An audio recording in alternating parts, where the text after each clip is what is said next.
Hello everyone, it's Jasmine and welcome back to my channel. Today's video is going to be my first of three guest design team videos for Scrapbooking with ME Scrapbooking shop. They're an online shop and they've got a pretty wide variety of scrapbooking and paper crafting products. So I'm going to be demonstrating some Altenews stamps with some Zig Clean Color brush markers. And these are some watercolor markers. They're really easy to use, really fun. You can get some really pretty watercolor-like effects with them if you're kind of hesitant on getting into an actual watercolor palette. These are a fun way to do it. So I'm starting off with some Canson watercolor paper, 140-pound cold press paper. This is a really good quality student grade paper. It's not too expensive. So I'm going to stamp using some Archival jet black ink. This is waterproof ink.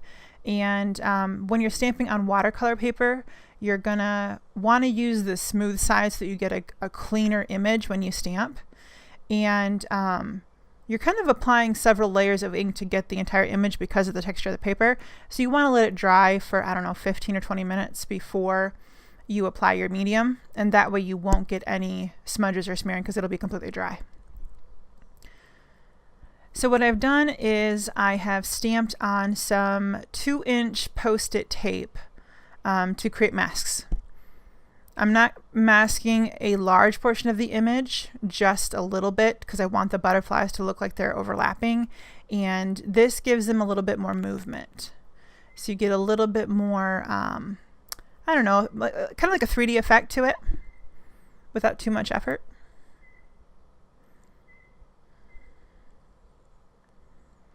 So here's my third one.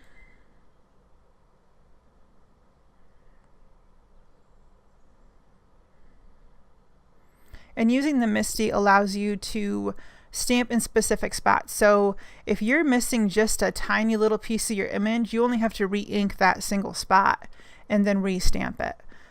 So it makes it really easy to not mess up your stamping and have to start over, which is part of why I love the tool so much. When I first bought it, I was kind of skeptical, like, do I really need this?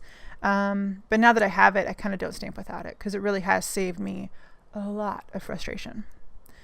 So what I'm showing you is a Spectrum Noir sparkle pen, or you can use the Wink of Stella clear glitter brush pen. They're both a clear medium with glitter in it. And you can use this, like I'm doing right here, to bring out the medium. So you're thinning it out a little bit, you're using it like a paint would. These are water-based and you can color with them, and before they're dry, use either a paintbrush or a water pen or a sparkle pen to help move the pigment around. And as you thin it out, obviously it's going to get a little lighter.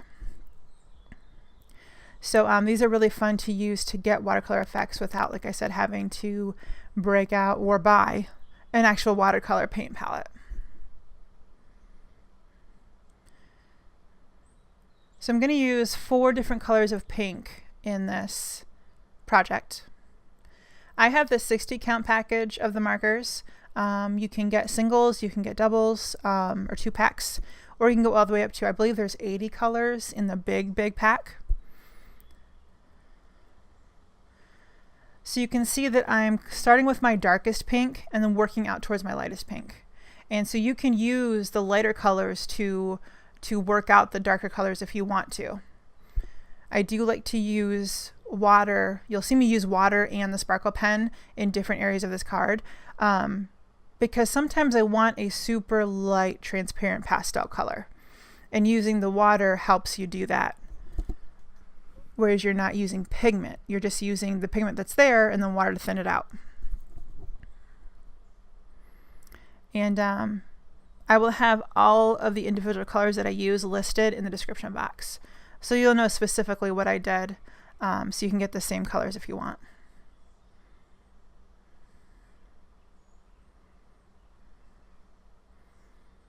And using the lines in the drawing helps to kind of guide you on where the darker colors needs to be. So you're kind of accent the shadows with your darker pink and then highlighting with your lighter pink or the sparkle pen or just water.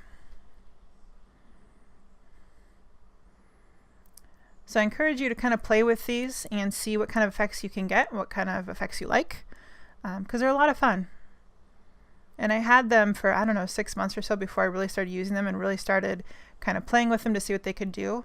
And that's a lot of fun too. My advice to new stampers and to people not used to playing with these products is just play with it and see what you like to do. Don't get caught up with having to recreate something you've seen in a video or something you've seen on their card. You can kind of stifle your creativity and how you view your own abilities when you're trying to make it picture perfect. So just keep playing and just keep seeing what you like to do and what kind of effects you can get, and branch out to different color combinations. You never know what you're going to get when you combine some of these colors. So it's a lot of fun. And it's easy. This is pretty much just coloring with markers.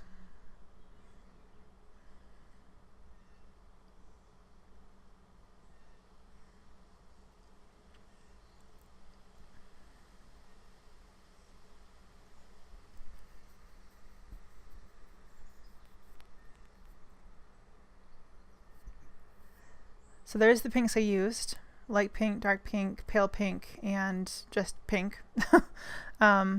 There's actually quite a bit of difference in some of those colors, but like I said, I will have all of the individual ones listed in the description box in case you're wondering.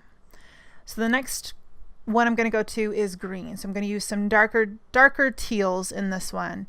And I went with contrasting colors or complementary colors. If you look at a color wheel and you look at two colors that are opposite of each other, so yellow and purple, red and green, blue and orange, those are complementary colors.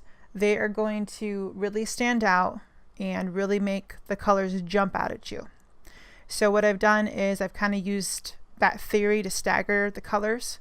So I did bright pink with some light pink at the bottom. I'm going to do some teal at the top, and then you'll see what I do with that top one later.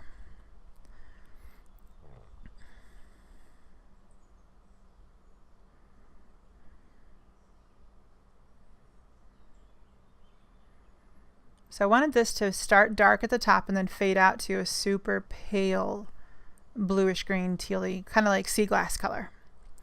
So I start off with a sparkle pen to kind of to draw some of that color out, and then I go in with just a paintbrush and water to really thin it out so that it's super light on the edges.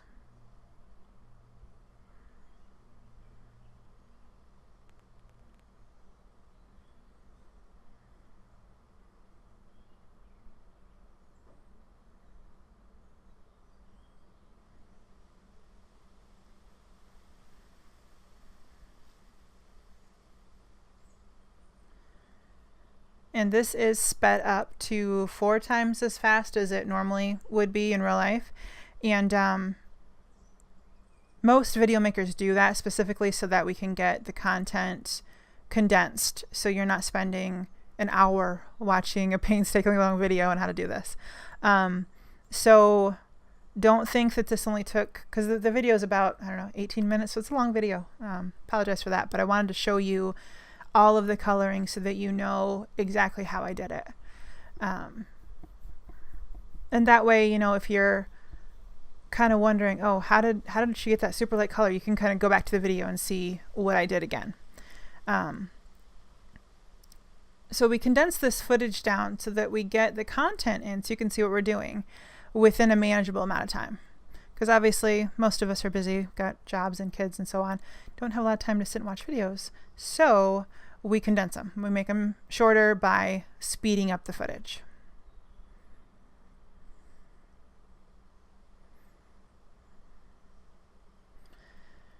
So to contrast with that teal green, I went with orange and yellow in this top butterfly. So I'm starting off with my darker orange in the middle, in the body, and then along the longer lines of those wings. And then I'm using yellows and a lighter toned orange to blend that out. And I wanted the edges of the top wings to be a brighter yellow.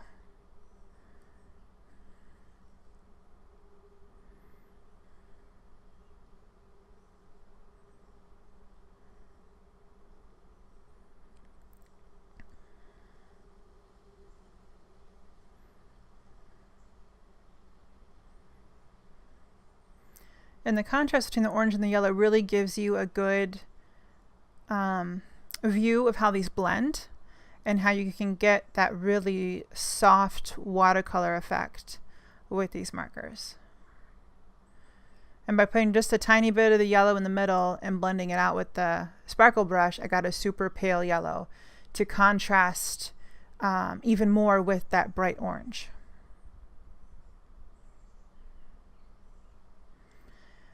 And I've noticed with these that if you blend them out while they're wet, they move a lot easier and a lot more fluidly, so you don't get hard edges. Whereas if you try to blend it out once it's dry, that becomes a lot harder. It doesn't want to move, and you are more likely to get hard edges.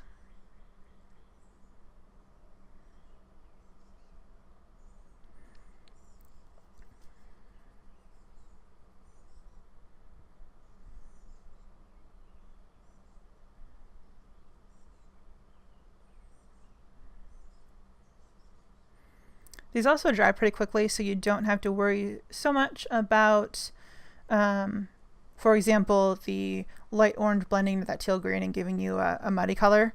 These dry fairly quickly as long as you don't put too much water on them or too much fluid. So you don't really have to worry about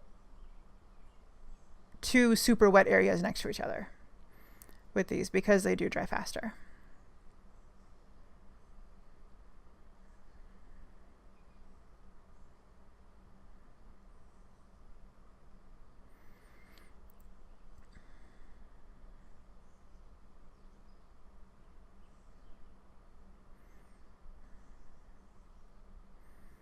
So the next thing I'm going to do to kind of, again, add to that movement and lift these up a little bit is I'm going to take two colors of blue and I'm going to kind of outline these butterflies a little bit. And I have a super light blue just to give it a little bit of background color. If you're familiar with Copics, this is the same kind of idea as taking the super light blue-green color, I think it's BG10, and going around your images to ground them and give them a little bit of life. It's the same kind of idea. And you can do this with grays if you want to add even more intense shadows. You can do it with gray too. I chose blue for this one just because it was easiest. But I took a super light blue around the edges, and then I did add a little bit darker blue right where the darker shadows would be. So right there in between the wings and the top. And then on the bottom of the body, I add a little bit of a darker blue as well. And rather than the sparkle pen, I just used water to blend out all this light blue. Because I figured there was enough sparkle in the butterflies themselves. So rather than detract that in adding sparkle to the background as well, just use water.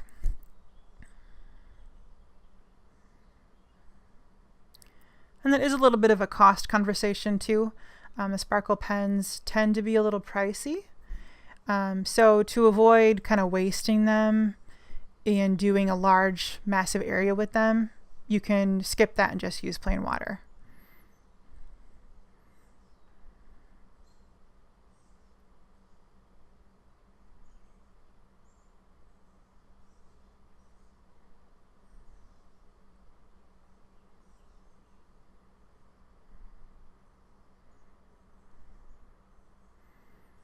And there's another example too of the washy watercolor effect you can get with these zigs and water, using the water with them as soon as you lay down the color, so they're still wet.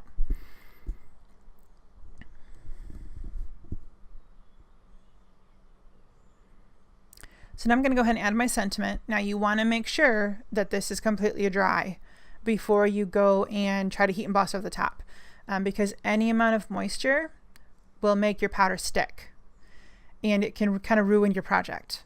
So make sure it's dry.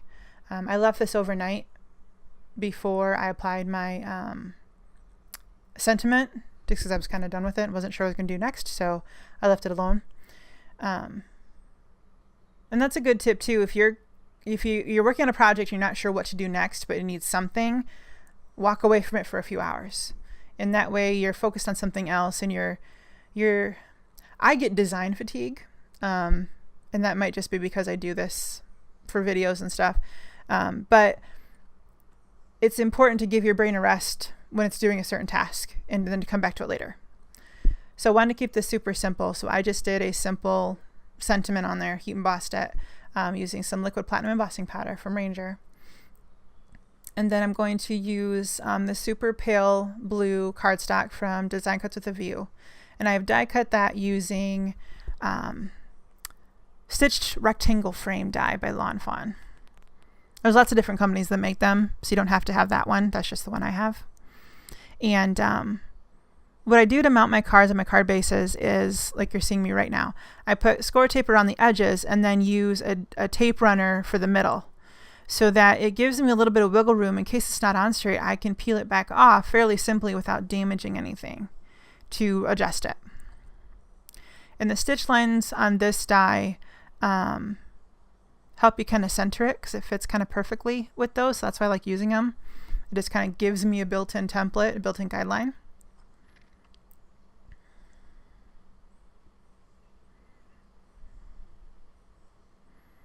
And then to finish up, I'm just going to add some sequins from my stash and attach them using Ranger Matte Medium. And there's lots of different glues and things you can use around the market, but I choose Matte Medium specifically because it's matte when it dries, so that means it's not shiny, it's dull, so it's not going to catch light. It's not going to detract from your design, your composition if you get somewhere you don't want it, or if it squeezes out from underneath the sequin, for example, or any other kind of embellishment you want to add. So that's why I prefer to use matte mediums. Prima makes a really good one. Ranger has a good one. There are lots of them out there, and I haven't tested all of them by any means, but one is pretty close to another. So use what you have, but that's why I pick matte medium, is because it doesn't show if it gets somewhere I don't want it.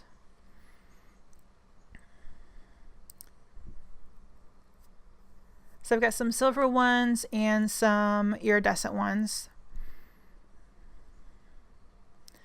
And if you have trouble applying sequins and kind of with where to add them and stuff, use different sizes and use odd numbers.